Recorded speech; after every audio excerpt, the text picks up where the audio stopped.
Hello students of class 12. Solutions summary from NCERT. Solutions. What is solution?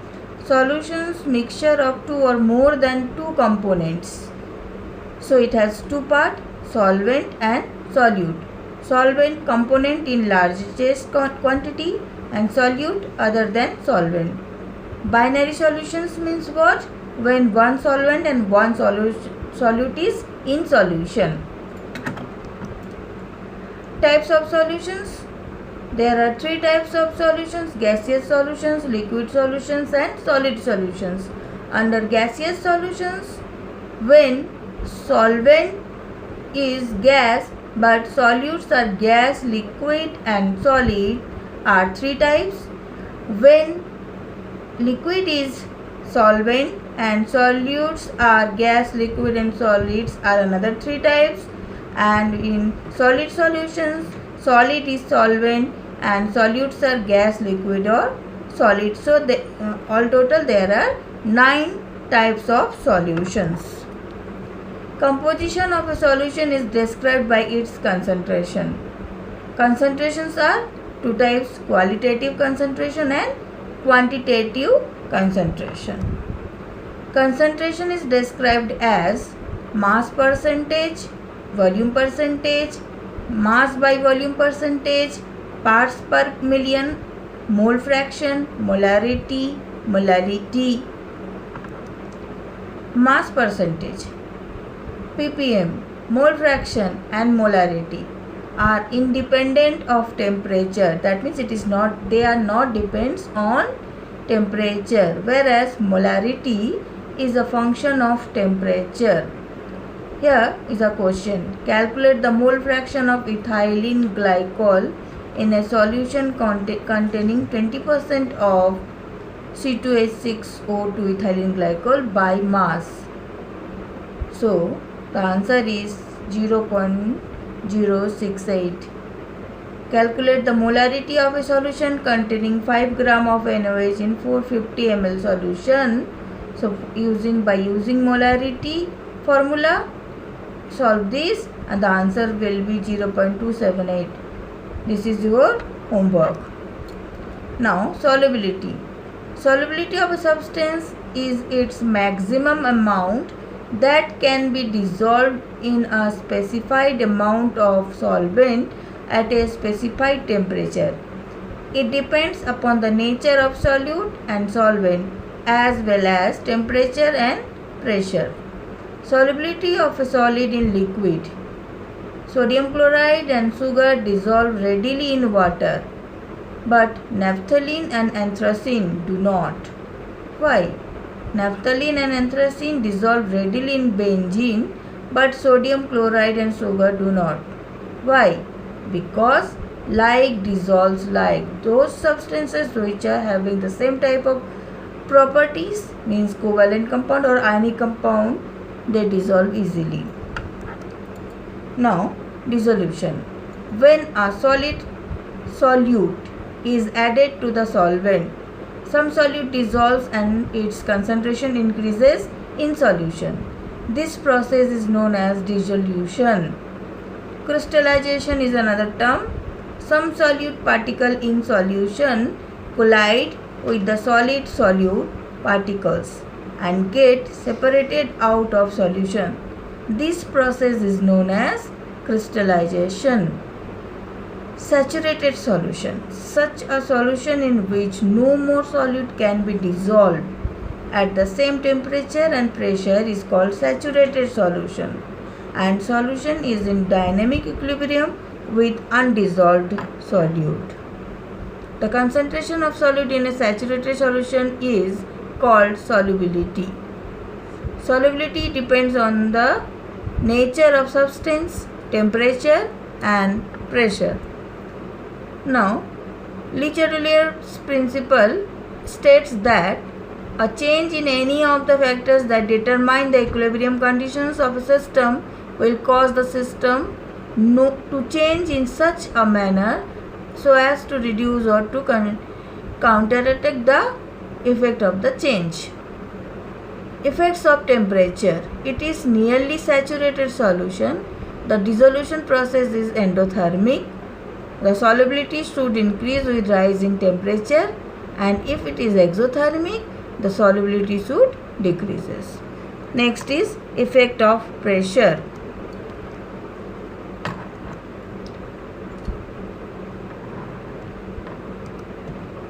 Now, in this figure you can see what oxygen dissolve only to a small extent in water, but hydrogen chloride is highly soluble in water.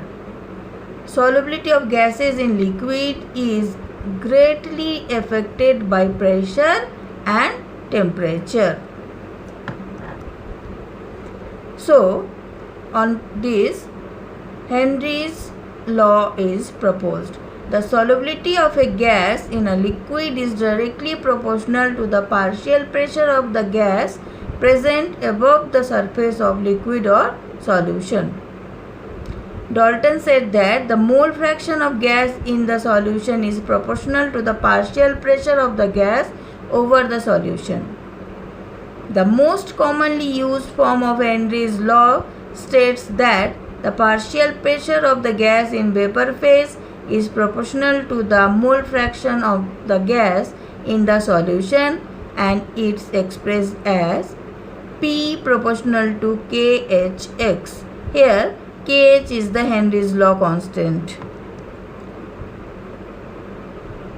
Here experimental results for the solubility of HCl gas in cyclohexane graph is given. Slope says the line in the Henry's law constant KH. Higher the value of KH at given pressure, lower is the solubility of the gas in the liquid. That means Henry's constant increases with the increase of temperature, indicating that the solubility of gases increases with decrease of temperature. So, the question is here, if nitrogen gas is bubbled through water at 293 Kelvin, how many millimoles of nitrogen gas would dissolve in 1 liter of water? Assume that nitrogen exerts a partial pressure of 0.987 bar. Given that Henry's law constant for N2 at 293 Kelvin is 76.48 kilobar. Now, applications of Henry's law. To increase the solubility of carbon dioxide in soft drinks and soda water, the bottle is sealed under the high pressure. Means at high pressure, more gas is dissolved in the solution. Next is to avoid bends. The tanks used by scuba diver are filled with air diluted with helium. 11.7% helium, 56.2% nitrogen, and 32.1% oxygen is there. Low blood oxygen causes high altitude climbers to become weak and unable to think clearly, symptoms of condition known as anoxia. Vapor pressure of liquid solutions or Raoult's law. For a solution of volatile liquids, the partial vapor pressure of each component of the solution is directly proportional to its mole fraction present in solution. Thus, for component 1, P1 is equal to P1 naught chi 1. Here, P1 naught is the vapor pressure of pure component 1 at the same temperature. Similarly, for component 2, P2 is equal to P2 naught chi 2, and P2 naught represent the vapor pressure of pure components 2. According to Dalton's law of partial pressure, P total pressure of the solution is equal to partial pressure of the components P1 plus P2. Substituting this value P1 and P2, we get P total is equal to chi 1 P1 naught plus chi 2 P2 naught. Also, from mole fraction, chi 1 plus chi 2 is equal to 1. Therefore, chi 1 is equal to 1 minus chi 2. Hence, 1 minus chi 2 into P1 naught plus chi 2 P2 naught. P1 naught plus P2 naught minus P1 naught into chi 2. By calculating this, we get this. Total vapor pressure over the solution can be related to the mole fraction of any one component. Total vapor pressure over the solution varies linearly with the mole fraction of component 2. The minimum value of P total means total pressure is P1 naught and the maximum value is P2 naught given in the figure or in the graph. Volatile then component 2 means when P2 is more volatile than P1. If y1 and y2 are the mole fractions of the component 1 and 2 respectively in the vapor phase, then using Dalton's law partial pressure will get P1 is equal to y1 P total and P2 is equal to y2 P total. In general, Pi is equal to yi P total.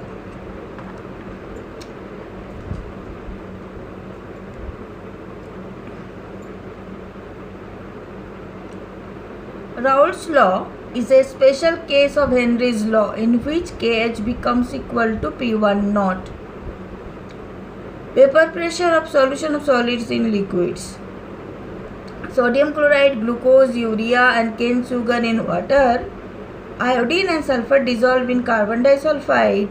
The fraction of the surface covered by the solvent molecules get reduced. So the number of solvent molecules escaping from the surface is correspondingly reduced. Thus the vapor pressure is also reduced. You can see here in the figure, pure solvent having more vapor pressure form because all the surface particles are in vapor state converts because these are all solvent particles. And in the second B figure you can see that solvent and solutes are mixed in 1 mole of each quantity. Then some particles at the surface level is also solutes which are non-volatile. So less vapor pressure or vapor particles are formed. So vapor pressure is also less here. Raoult's law in general form: for any solution, the partial vapor pressure of each volatile component in the solution is directly proportional to its mole fraction.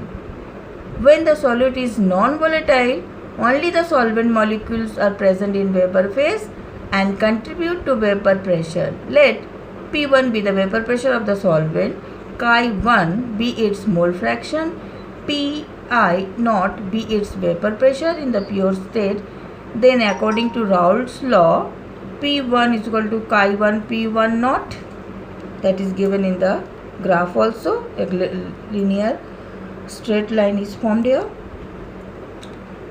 Liquid solutions are two types: ideal solutions and non-ideal solutions. Student, this is another topic: ideal solutions and non-ideal solutions.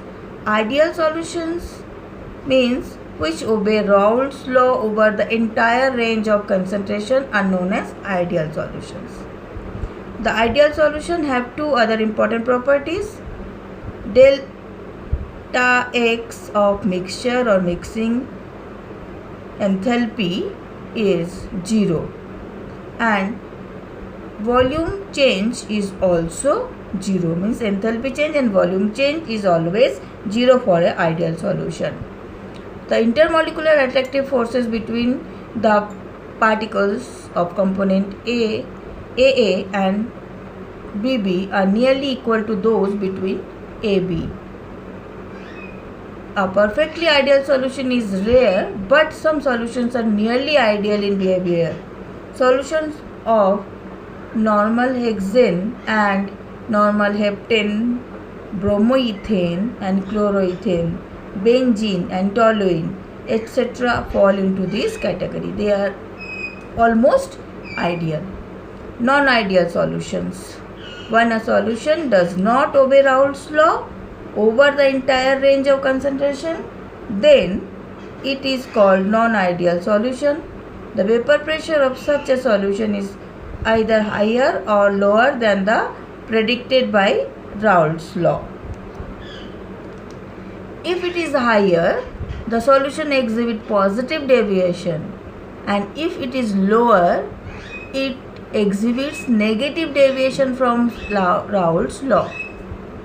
In case of positive deviation, A or B interaction means particles interaction between the particles are weaker than those between the AA and BB, means having homoatomic particles are more stronger, or bond is more stronger than the heteroatomic particles. In such solutions, molecule of A will find it easier to escape than in pure state. This will increase the vapor pressure and result in positive deviation. Mixture of ethanol and acetone behave in this manner.